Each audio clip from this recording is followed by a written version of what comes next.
Hello, everybody. My name is Archer Haas, and welcome to another story time with Archer Haas. On this edition, we are going to be reading probably one of my absolute favorite books. My grandfather gave me this when I was much younger, and now I'm going to be reading it to you. It is called My Favorite Summer, 1956, by Mickey Mantle and Phil Pepe. Mickey Mantle was a famous baseball player for the New York Yankees. Unless you already know that, I don't know why I'm explaining to you. And Phil Pepe was his editor. This is his story. So here we go. Chapter 1: Bums No Longer. It's Tuesday, October 2nd, 1956.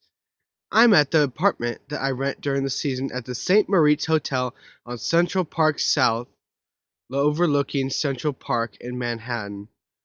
I'm trying to relax, but I can't. It's the night before the first game of the 1956 World Series, and I'm really excited. I'm ready to go. The adrenaline is starting to flow. Playing in a World Series was always special. It always brought excitement and butterflies in my stomach. But this was something extra special. We were going to play the Brooklyn Dodgers. You had to be around New York in those days to fully appreciate what that meant. There never was a time like that in sports before. And I think I'm safe in saying there never will be a time like that again.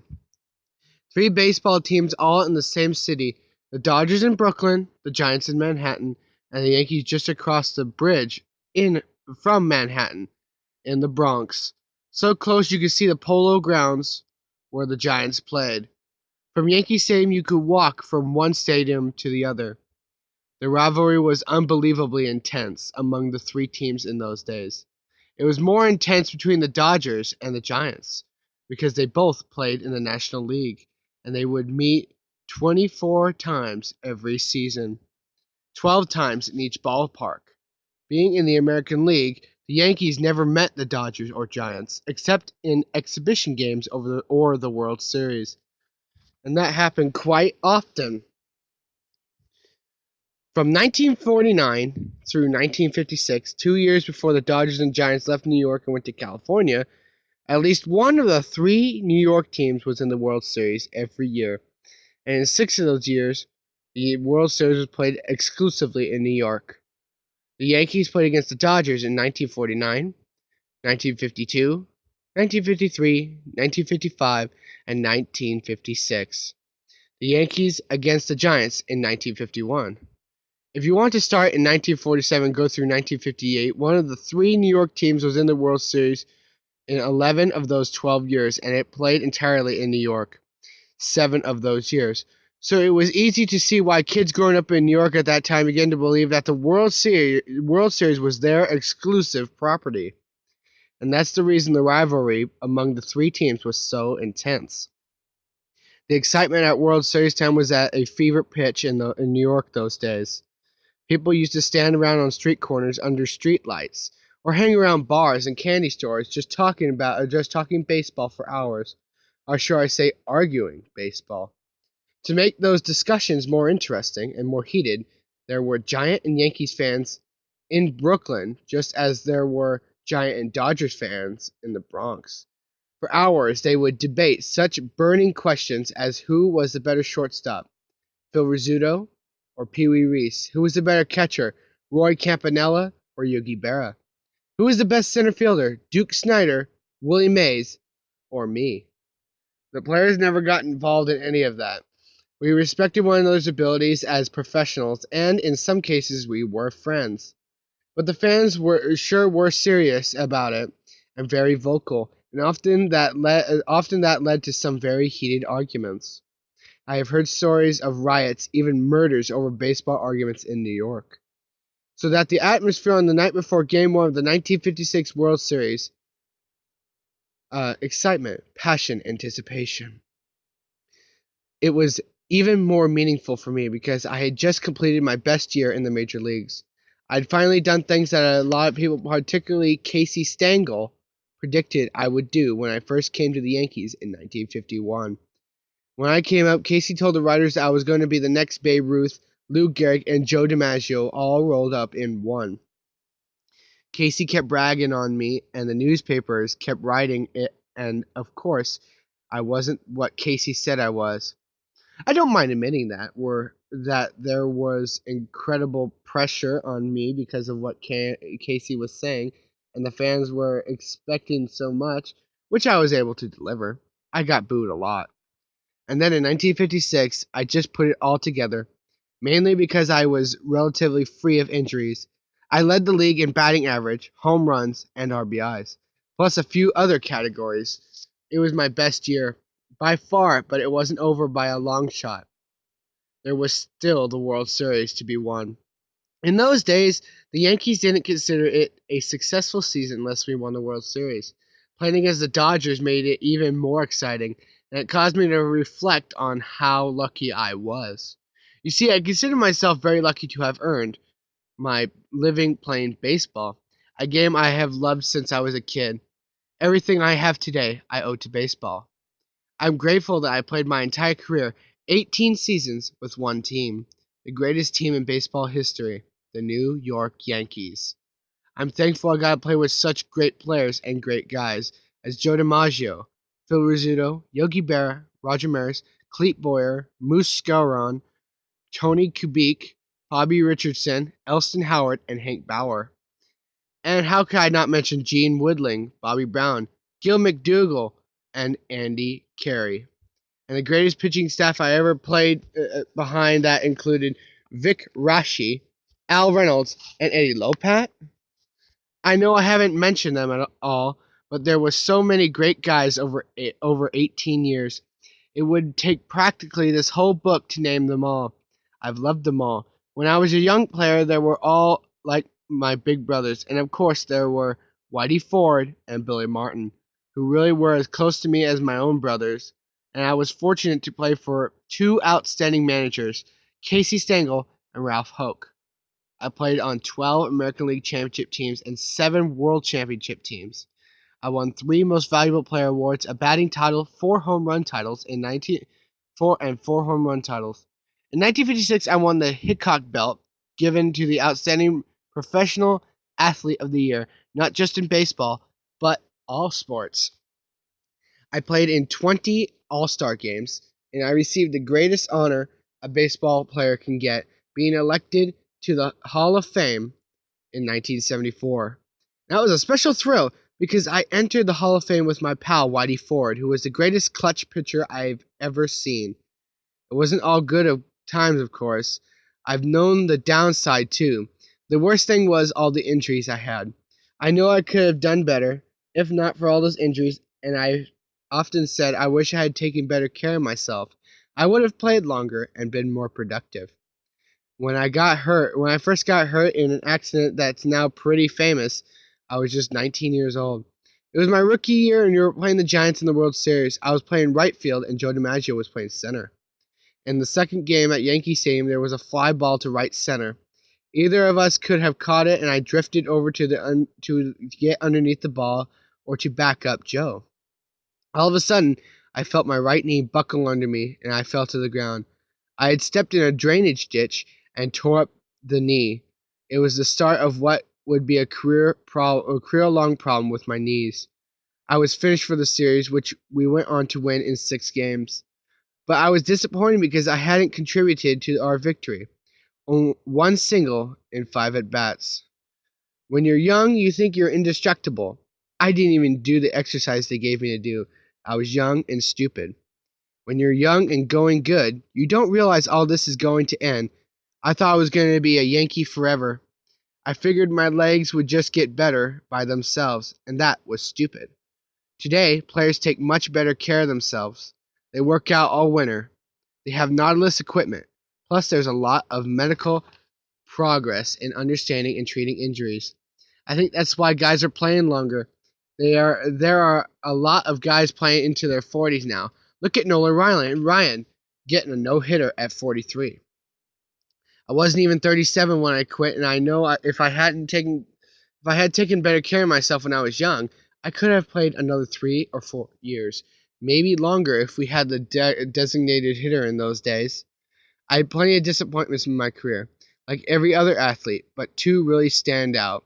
The first was losing the World Series in 1960 to the Pittsburgh Pirates. That was the greatest disappointment of my life, because I'm convinced we were a much better team. Before that, my other big disappointment came in 1955 when we lost the World Series to the Brooklyn Dodgers 4-3. It wasn't the same as losing to the Pirates 5 years later. The Dodgers deserved to win. They played well. And it wasn't because we had lost for the first time to our neighbors from across the river that I felt so bad. No, the reason losing the World Series hurt so much was because I had never played on the losing side in the World Series before. The Yankees won the series in 1951, my rookie year, and we won again in 1952 and 1953, beating the Dodgers both times. So I was on the World Championship team in each of my first 3 seasons in the major leagues. Then in 1954, we weren't even in it. So 1955 was the first time I played in a World Series and lost. The other reason that series wasn't was so disappointing is that I was hurt with a bad leg and managed to play in only 3 games, 2 starts plus 1 pinch hit appearance. I had only 2 hits in 10 at bats, 1 home run and 1 RBI. Not to take anything away from the Dodgers, who had a great team, but I think if I had been healthy, I could have made a difference. Still, it was a terrific World Series even from where I was sitting, mostly on the bench. We had lost the pennant in 1954 to the Cleveland Indians, who set a record by winning 111 games. We won 103 games, good enough to win most pennants, and still finished 8 games behind. That interrupted a streak of 5 consecutive World Championships for the Yankees under Casey Stengel.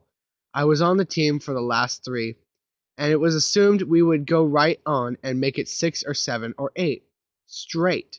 So after losing to the Indians in 1954, we came back to win the pennant in 1955, and we were determined to start a new streak and bring the World Championship back to Yankee Stadium, where we figured it belonged. Game 1 of the 1955 World Series we played in Yankee Stadium. Big Don Newcomb started for the Dodgers. He was their ace, with a record of 20-5, and a guy who could really throw hard. I wasn't able to play because of my bad leg, and Casey started Irv Noren in center field in my place. As much as I wanted to play, it was probably just as well that I didn't. I never could hit Newcomb for some reason, but that was all right because the other guys just wore him out, especially Joe and Yogi and Joe Collins. I was very confident in the first game because I knew we'd hit Nuke. And because we had my buddy Whitey Ford starting for us, Whitey was 18-7 during the regular season, and he always seemed to win the big games for us, and this was a big one. It was important to win the first game of the World Series, especially at home. The game was a typical Yankees Dodgers slugfest. Collins hit 2 home runs and drove in 3 home runs, and Elston Howard hit a homer. We knocked Newcomb out in the 6th to take a 6-3 lead. The Dodgers got 2 off Whitey in the 8th, but Bob Grimm came in to save, and we won 6-5. I sat out the second game too, and again I wasn't needed. Tommy Byrne went all the way on a 5-hitter, and we won 4-2. We had played 2 games and won them both, and I hadn't contributed a thing. I guess I wasn't needed after all. And the newspapers made a big thing out of the fact that never in World Series history had a team come back to win after losing the first 2 games. Over in Brooklyn for Game 3, it was a different story. I started in center, then switched to right because Casey wanted to save my legs. I homered with the bases empty in 4 at bats, and we were bombed 8-3. Talk about not being needed. I missed the first 2 games and we win. I played the third game and we lose. Game 4 was almost a carbon copy of Game 3. The Dodgers won by the same score, 8-3. Again I played. Again I got just 1 hit. A meaningless single, and again we lost. I was beginning to feel like a jinx. Now the series was tied 2 games apiece, and the Dodgers had the momentum and the confidence, and they pressed their advantage by beating us in the 5th game, 5-3. Though they couldn't blame that one on me, Casey benched me for Game 5, also in Brooklyn, and I couldn't fault him. My leg was hurting me, and I was hurting the team. Maybe Casey really did think I was a jinx. All of a sudden, we had our backs to the wall, and I was practically helpless. It didn't look like I was going to be able to play any more in the series, but I was so confident we could win. The sixth and seventh games were to be played in Yankee Stadium, and don't forget, we had beaten them the first two games in our ballpark. In my, in my place, Casey started Bob Serve in center field against left-hander Carl Spooner. I felt good about the game because Whitey was pitching for us. Game 7 was on a Monday. I remember that because the night before, Sunday, Whitey appeared on the Ed Sullivan Show and created some controversy. The Ed Sullivan Show was one of the top-rated shows on television at the time. Everybody watched it because Sullivan always got the biggest stars in show business to appear. Ed had been a sports writer in his early years in the newspaper business before becoming a Broadway columnist, then a television host, and he never lost his interest in sports, which were his first love. As a result, he had often had athletes on his show, especially before a big fight or horse race or golf tournament or a big game. Nothing was bigger in those days than the World Series, and it was especially exciting, of course, in New York. And since the Ed Sullivan Show originated in New York, Ed asked Whitey to make an appearance. All Whitey expected to do was sit in the audience and stand up and take a bow when Sullivan introduced him. This time, Ed threw him a curve. After introducing Whitey, Sullivan asked him a couple of questions about the series. "Who's pitching for you?" Sullivan asked Whitey. "I'm pitching tomorrow in Game 6, Whitey said. "And Tommy Byrne is pitching Game 7 Tuesday." It was an innocent remark on Whitey's part. What he meant was that Casey had set up the rotation for the final two games, Ford in Game 6, Byrne in Game 7. But of course, we had to win Game 6 in order to be a Game 7. So Whitey should have said Burns pitching Game 7 if we win Game 6. But he never said if. Whitey had a reputation for being a cocky New Yorker. Anyway, and this just made him seem cockier. Naturally, the newspaper made a big thing about it, and so did the Dodgers. But Whitey didn't mind. He just went out and beat them 5-1 on a four-hitter. We scored all 5 of our runs in the first inning. Moose Skowron knocking in 3 of them with a 3-run homer, and Whitey just baffled the Dodgers hitters to let those 5 runs stand up. There was going to be a Game 7, just like Whitey said on the Ed Sullivan Show. And Tommy Byrne was going to pitch the 7th game for us against Johnny Padres, who had won only 9 games during the regular season, but who was almost as cocky as Whitey. He was only 23 at the time, but he threw hard, and he had beaten us in Game 3. So Walter Alston, the Dodgers manager, gave Padres the ball for the biggest game of his life. Once again, the game was going to start with me sitting on the bench, feeling helpless and frustrated. Game 7 was one of those baseball classics that they'll talk about for as long as there is baseball. From the beginning, it looked like we were going to score a bundle against Padres. It seemed like every time you looked up, we had men on base. As it was, we got 8 hits and 2 walks, but we never could get the clutch hit that would finish Padres off. Meanwhile, the Dodgers scored a run off Byrne in the 4th on Roy Campanella's double and Gil Hodges' single, and Hodges drove in the Dodgers' second run with a sacrifice fly in the 6th. We threatened again in the bottom of the 6th, but we were turned back by one of the most controversial, most memorable plays in World Series history. I'll never forget it. Now I was in a good position to see it all unfold in front of me because I had a front row seat on the bench. During their rally in the top of the 6th, the Dodgers sent George Shuba up to pinch hit for Don Zimmer, who had started at second base. That led to a series of defensive changes in the bottom of the inning that proved to be the turning point of the game and the series. Junior Gilliam, normally an infielder, had started in left field for the Dodgers in an effort to get more batting punch in the lineup. In the bottom of the 6th, with Zimmer out, Alston shifted Gilman to second base, his normal position. In Gilman's place in left, Alston sent in Sandy Amoros, a little Cuban who for some reason always has a smile on his face. Sandy could run like the wind, and he threw left-handed, meaning he had his glove on his right hand, the one closest to the left field foul line. Those two facts, Amoros' speed and throwing left-handed, were critical to what happened. Billy Martin opened up the 6th with a walk, and Gil McDougall followed by laying down a perfect bunt and beating it out. Now we had the tying runs on first and second, nobody out, and our best hitters coming up. Yogi Bauer, and Skoron. This was our big chance, and I was certain we would win the game right there, mainly because of Yog. He never failed in clutch situations like that. Sure enough, Yogi hit a twisting drive down the left field line. When it left the bat, I thought sure double, 2 runs in, and Yog on second or third with the go-ahead run. Even though Amorose was playing closer to the left field line than he should have been against a pull hitter like Yogi. Remember I said Amorose could run like the wind? He took off and somehow managed to catch up with the ball. How? I'll never know. And he just stuck his glove out and the ball plopped in there. If he was right-handed with the glove on his left hand, he never would have made the catch. That's how close it was. To this day, I'm still convinced that Amorose was playing out of his position, playing Yogi too close to the left field line. In all the years I played with Yogi, I don't remember him hitting a ball to the left field. Everybody knew Yogi was a dead right field hitter. In fact, in the 1960 World Series, I got a little of attention for a play I made with Yogi at bat. I was on first base, and Yogi hit a one hopper for the first base to the first base line, to the first baseman who grabbed the ball, stepped on first, and started to throw the second base for the double play. But instead of taking off for second, I dived back to first, so they didn't get the double play. The double play would have ended the inning. But I kept it alive, and we went on to score 4 or 5 runs and won the game. Everywhere I go, all over country, people still remember that play. They had never seen it before.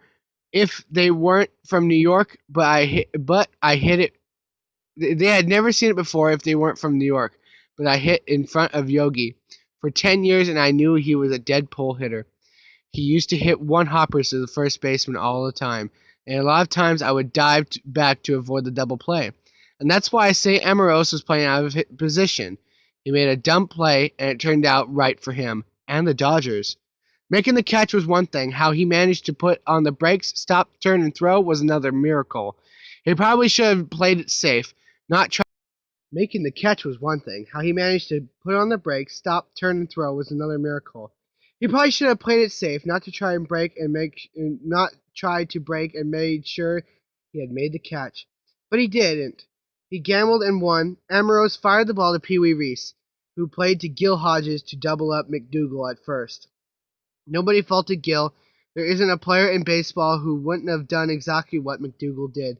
Take off as hard as he could when the ball was hit. I knew I would have, even sitting on the bench. With Amorose and the ball in full view, I never dreamed it was going to be caught, but it was, and that took us out of a big inning and cost us the game. I finally got a chance to hit in the seventh. I pinch hit for Bob Grimm with 2 outs and nobody on. I popped up a fitting sad last at bat for a poor World Series performance on my part. But after Amorose made that catch, you could see Padres just get tougher.